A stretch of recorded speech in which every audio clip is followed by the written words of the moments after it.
Karine, was the president briefed yesterday, or did he see the comments by José Andrés in his interview with Reuters?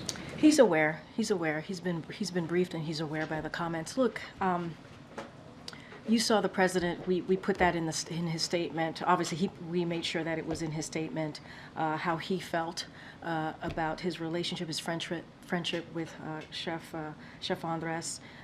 He considers him a friend. He sees him as a hero.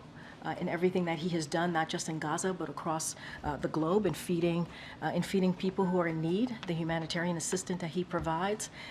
We have said the op-ed that he wrote is incredibly powerful. And that the first couple of words out of his statement yesterday was outrage and heartbroken.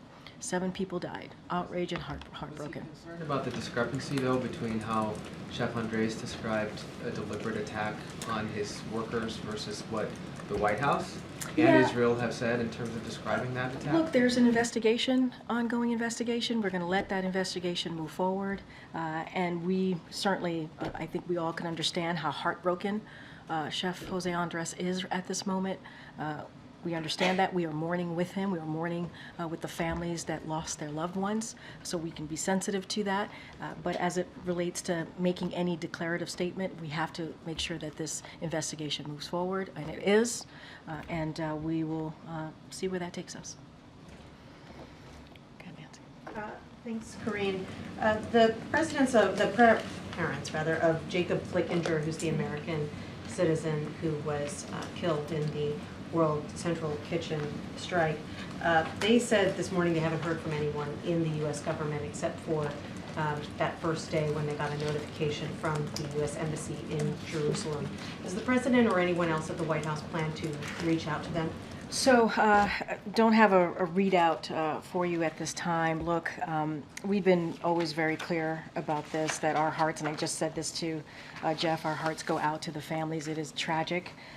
We send our deepest condolences, obviously, to the family of Jacob. And, he and the World Central Kitchen workers were doing heroic work, as I just mentioned.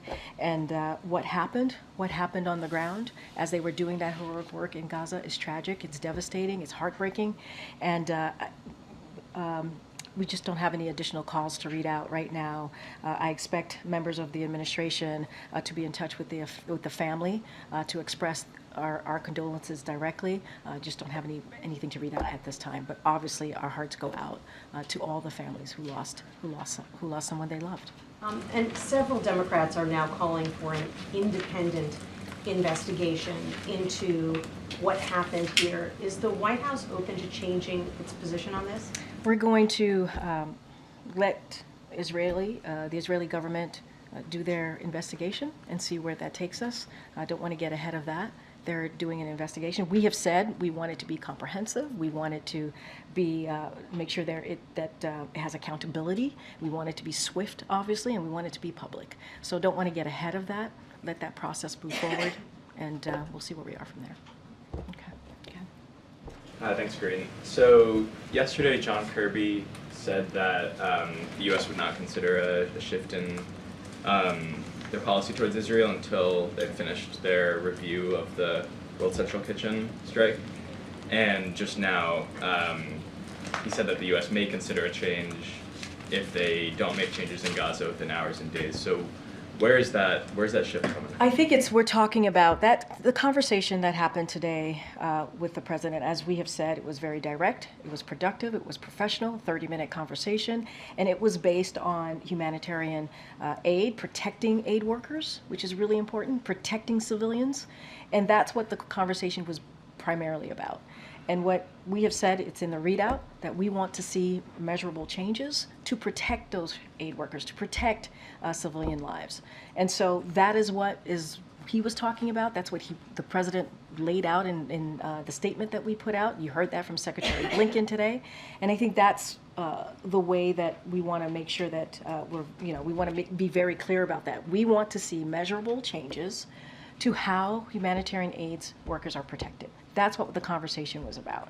And that's the changes that we want to see the Israeli government present. That's what he was talking about in the days to come. And if I could just get one more. Sure. yesterday, Benny Gantz, the Israeli War Cabinet Minister, called for Israel to hold early elections by September. Where does the White House stand on that? We're not gonna get involved in the Israeli government or any government's elections. That is something for them to decide on. It's not coming from here.